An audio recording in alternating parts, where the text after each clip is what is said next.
ফেলে দাও কিছু কস্টিপের বেস দিয়ে আজকে বানাবো পেন হোল্ডার, তাও আবার টেক্সচার আর্টের উপর। তাই আমি এমন দুইটা বেসকে একসাথে আঠা দিয়ে লাগিয়ে নিয়েছি। এরপর এর উপর কিছু ফ্লাওয়ার স্কেচ করেছি। আমি এর উপর যেভাবে টেক্সচার আর্টটা করব সেরকম করে এখানে কিছু ফুল এঁকে নিচ্ছি। এখন আমরা এর উপর টেক্সচার আর্ট করব। এর জন্য নিয়েছি টিস্যু, আর এই টিস্যু দিয়েই বানাবো আমরা টেক্সচার পেস্ট। তাই কিছু টিস্যুকে পানির মধ্যে ভিজিয়ে এগুলোকে ব্লেন্ড করে নিয়েছি। ব্লেন্ড করলে পেস্টটা একটু বেশি ভালো হবে। এবার আমরা টিস্যুগুলোকে পানি থেকে ছাড়িয়ে নিয়ে এর মধ্যে গ্লু এড করব। আমি এখানে ওয়াটার গ্লু নিয়েছি, তবে এটার পরিমাণে বেশি ছিল তাই আমি এখানে এটা ইউজ করছি। এখানে যে কোনো গ্লু ইউজ করা যাবে, ফেভিকল গ্লু ইউজ করতে পারো, তবে আমার কাছে এটা ছিল তাই আমি এটা ইউজ করছি। গ্লু এড করার পর এরপর অ্যাড করব কালার। এখানে আমি ডোমসের ওয়াটার কালারটা নিয়েছি, লাল, হলুদ, বেগুনি, এই 3 কালারের টেক্সচার পেস্ট বানাবো। কালারগুলোকে ভালোভাবে মিক্স করে নিচ্ছি। তো এখন আমরা এর উপর টেক্সচার আর্টটা শুরু করব।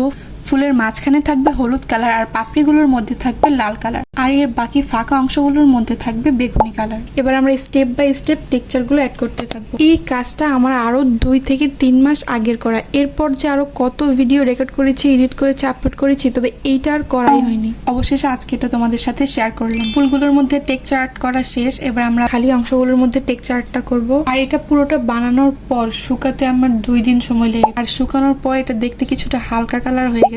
তো এই হচ্ছে এটার ফাইনাল লুক। তবে মনে হচ্ছিল একটু পুঁতি দিলে হয়তো ভালো লাগবে, তাই আমি ছোট ছোট কিছু পুঁতি এর মধ্যে অ্যাড করছিলাম। তবে আবার খুলে ফেলেছি, মনে হচ্ছে পুঁতি ছাড়াই বেশি ভালো লাগবে। তো এর মধ্যে আমি কিছু কালারফুল স্টিক্স রেখে দিব। আর এই হচ্ছে আমার কাজের ফাইনাল লুক। কেমন লেগেছে তোমাদের কাছে অবশ্যই জানাবে। আর লাল, হলুদ আর বেগুনির কালার কম্বিনেশনটা তোমাদের কাছে কেমন লেগেছে অবশ্যই জানাবে।